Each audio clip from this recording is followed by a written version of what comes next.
Well, Travell, they figured out how exactly those fireworks are causing those eye injuries, and because of their research, lawmakers can now create policies to help keep people safer. This exosuit is made of different materials, but the most important part is this carbon fiber spring that offsets most of the weight of a person's torso. Thanksgiving is one of my favorite holidays, but there's nothing worse than having one of these fire trucks show up. I'm here with the Wall Wizard. I've learned so much in just these few hours that I've been with him. He's an author, he's a chemical engineer, and he's a genius. Guys, they have mixed feelings. On the one hand, they like the fact that the Jazz E. Ellington is a source of entertainment for people in the community. As you can see, it completely immerses viewers in any environment. The owner tells me the building is a complete loss, but one bright spot is that no one was hurt. Each room has a certain amount of puzzles. Each puzzle has a certain amount of steps, like finding this key for this supply box.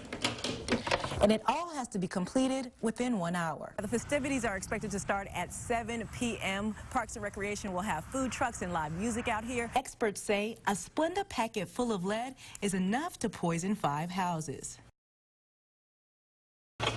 From serving food to tagging clothes, it takes a village of volunteers to keep the Roanoke Rescue Mission buzzing. Each volunteer has their own reason for spending countless hours giving their time. For hairstylist Aubrey Bennett, it was a message from God. I got saved in May of 2016, and by October he had told me that I needed to be cutting hair for the homeless. Bennett says she used to shy away from the homeless. And I think that this was his way of changing that tune. She's one of approximately 6,000 volunteers that serve in various ways each year. We have volunteers each day throughout each department of the mission, from our distribution center, from our clinic, food service, and our family shelter.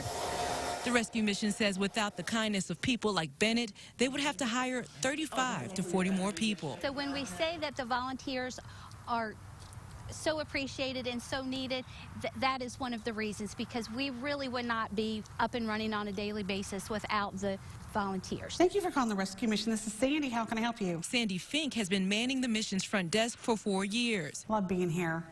You just never, and every day is different. Fink says one day she's taking a donation and the next helping someone sign up for a program.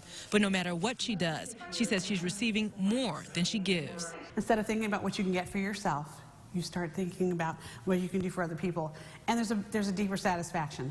The Ellington has been fine until recently, when they have all these shootings and things going on. It's very scary. Carla Braxton has lived right beside the Jazz E. Ellington House of Blues and Multicultural Center for 3 years. And for the most part, she says, she's never had a problem. I don't even hear their music. She says things took a turn last year when 4 people were shot, 1 killed outside the club. Since then, she says, there have been several other incidents. Just recently, I was keeping my grandbaby, and my youngest daughter went for the first time, and they got to shooting on them again. And that is scary. They just start running and screaming and yelling and ducking and falling on the ground. It's issues like these that have caused the Jazz E. Ellington CEO, Cynthia Merchant, to decide to close the club's doors. On Facebook, she posted, in part, due to the negative actions of a few, we have decided that there's really no reason to fight for something that others try to destroy or disrespect. I think it's a shame. Number one, it's a culturally significant building. Stephen Elliott says the Ellington building has a rich, long history, especially in music. He says he's played in the building a few times, and it's sad others won't be able to enjoy it anymore. With the violence and street violence and all that, which is going to be anywhere, yeah, I guess I understand the pressure on them, but it's just a damn shame.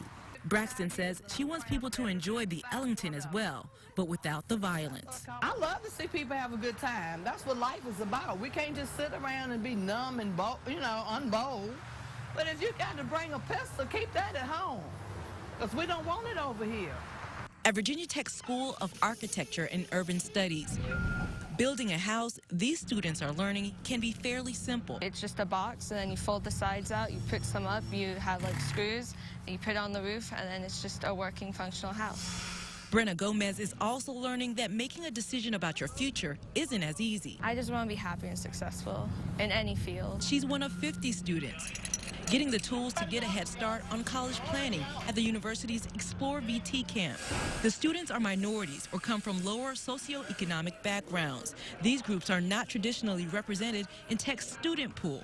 University officials want to change that. In the United States in particularly, there's a changing demographic where we're going to have a larger number of sort of a non-white population. We're trying to create access for multiple populations, so we'll need to not only bring more diverse communities together, but think about how to educate them. I think it's very important, especially when you come to college and you're away from your home, to see and explore other cultures and peoples. Students will see what it's like to be away at college, from living in the dorms to learning what classes the school has to offer, like architecture. And this was also one of the things that I really liked and I wanted to know more about. Providing students like Brenna an opportunity to see a future that is within reach. Digging up the land for new seeds.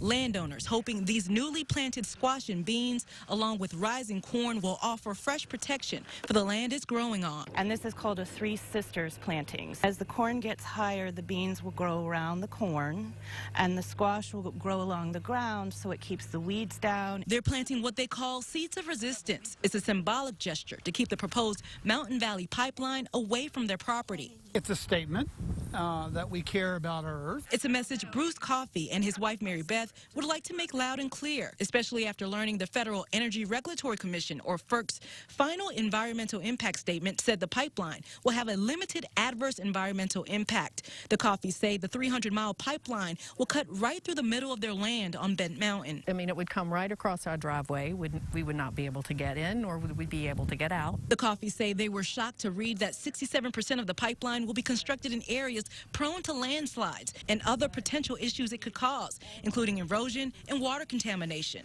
So they say FERC's final analysis doesn't make any sense. It was disappointing and kind of sunk our sails a little bit, but I think it's also built our resolve to even now fight even harder. And they hope, starting with these seeds of resistance, they will win.